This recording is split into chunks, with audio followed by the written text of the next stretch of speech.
presenter. So I think I've already been introduced. So Sam, I don't know if you want to introduce me, but I can jump onto the presentation if that's okay. Yeah, I'll go with a quick introduction for you. Okay. Thank you. So let me now invite Dr. Dikran Toroser, the Senior Director of Publication Management at Merck, to talk on diversity, equity, and inclusion and good publication practice, adapting to a new digital era. So Dr. Dikran has been in publication since 2004, primarily working in large pharma and biotech companies. He has an extensive background in publication planning as well as medical writing. Dikran is also active in professional organizations, Asian Council of Science Editors, ISMAP and AMWA, and is an author on guidelines for the publication professionals. He was one of the co-authors of AMWA, EMWA, ISMAP Joint Statement and GPP4. Dikran is also one of the founder faculty and for the University College of San Diego Medical Writing Certificate. He is based in Boston, USA. So this is his official biography, but if I can add something else to it, he is one of the highly respected and experienced medical communication professionals within the pharmaceutical industry, as most of us look forward to him from his experience.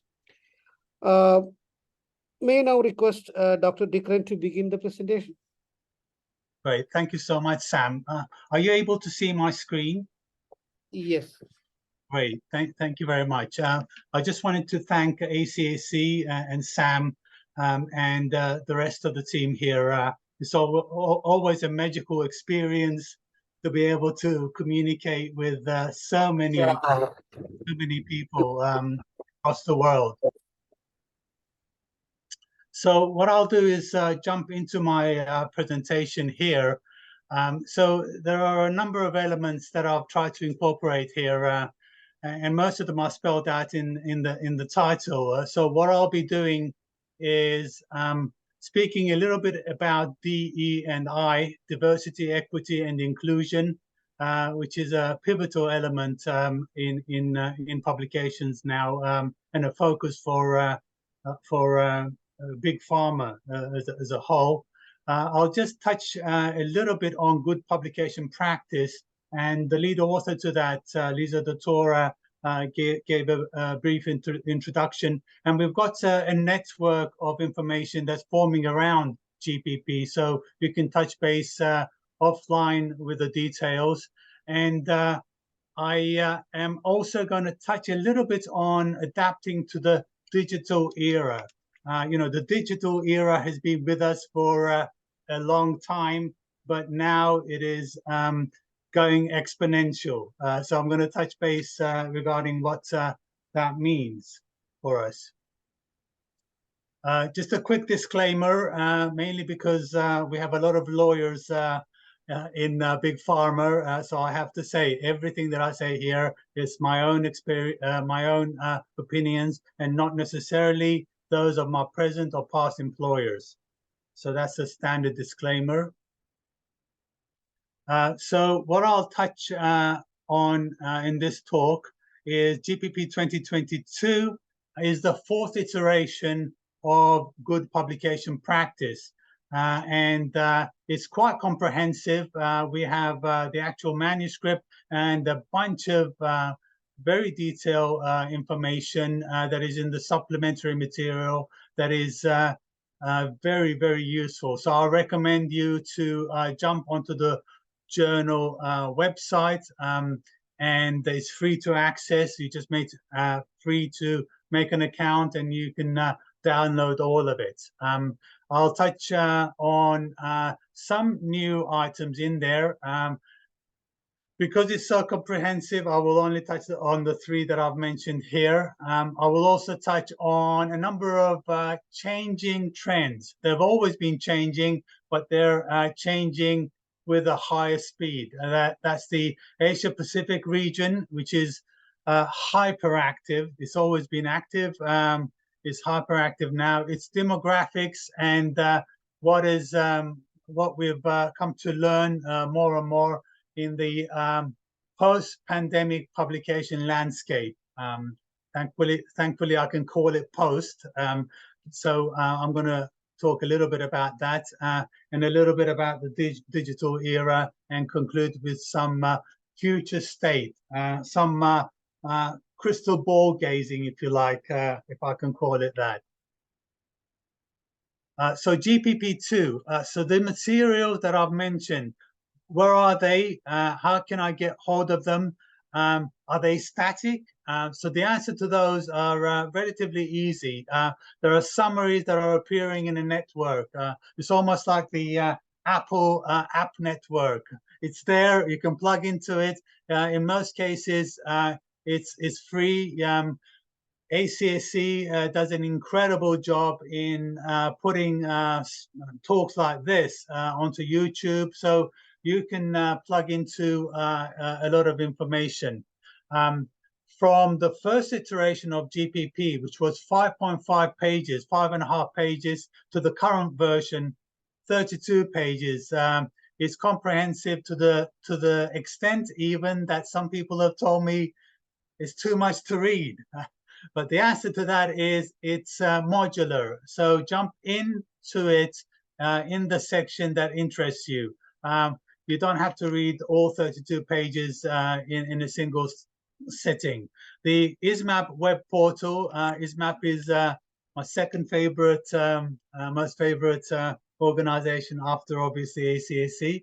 So there'll be the talks there, and you can plug into all that information there. Okay, so, the information that is around publications is growing, and it's growing exponentially. This is just something that I pulled out of a talk that I gave a few years ago now.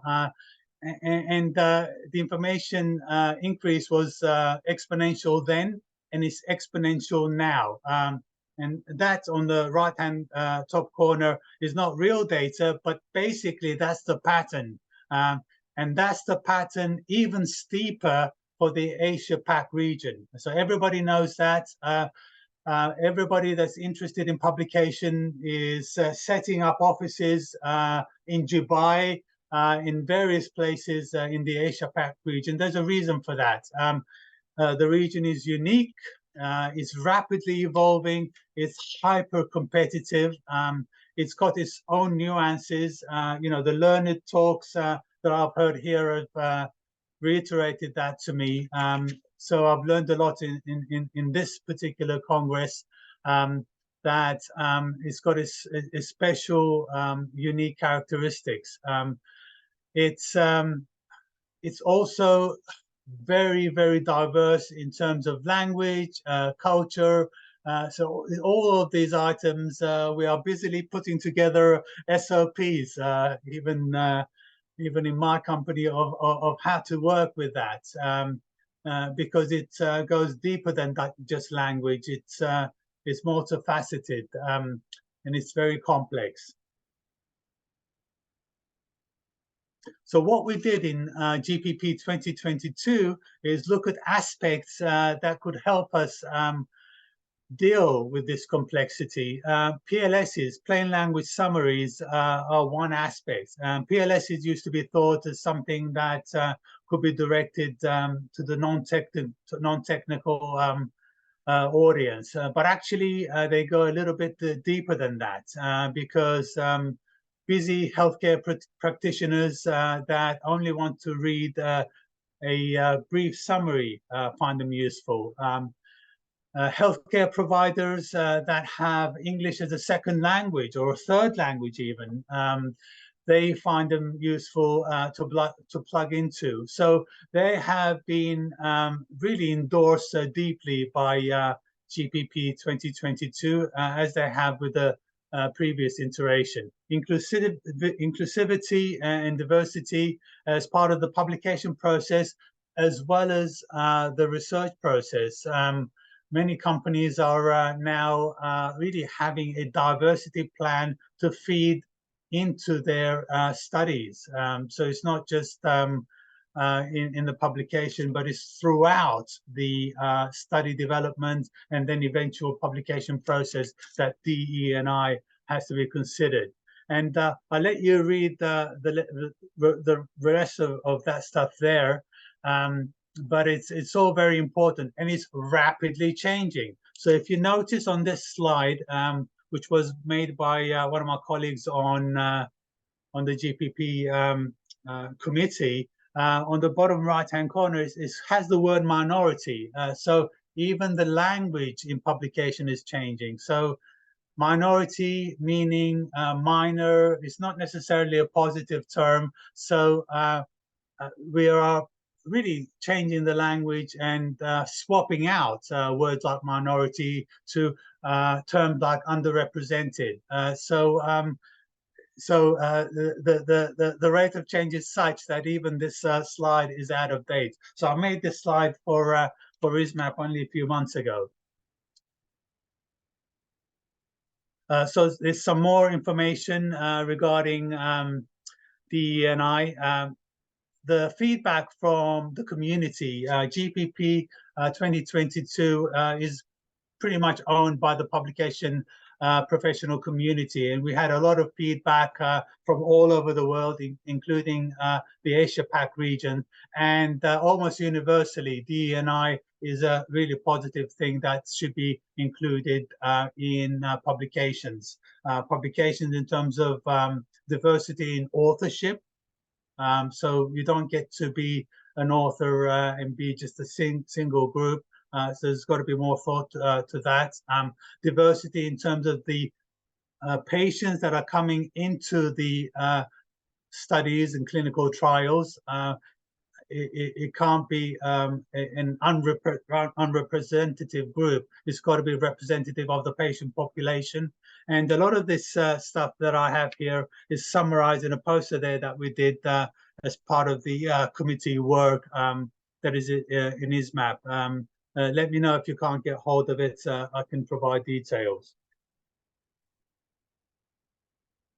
Enhanced content and PLSs. So enhanced content has mushroomed. There are so many possibilities, so many things that we can do. Only a few years ago, where I used to work, we used to make a big deal when we used to make an audio file.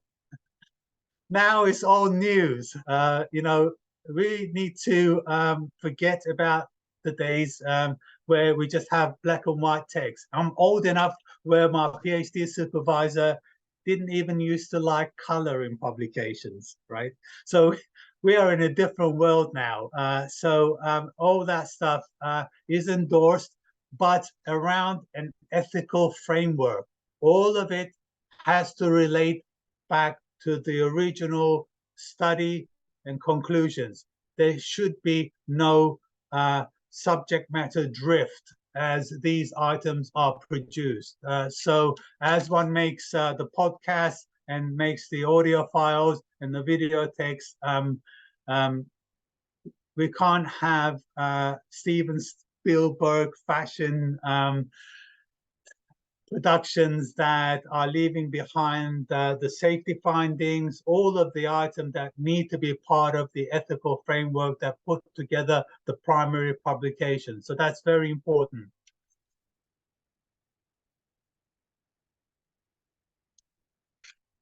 Another area that's always been with us, but again, same stuff, but more speed, more volume. That's just the pattern.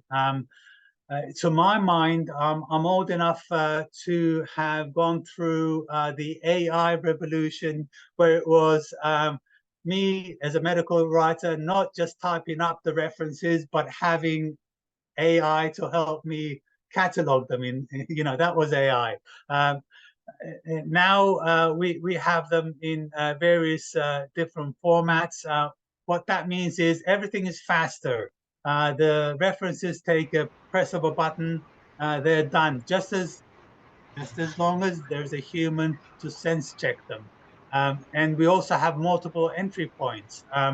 Entry points into GPP, in ACSE, you know, a learned body that is providing all this material. GPP took 3 years to write, and we're able to alert people that it's there and where it is, how it is, and look at the principles around it, not necessarily the details in just a few minutes, but the principles. And all of it is digital. You know, I haven't written on a single piece of paper during this talk.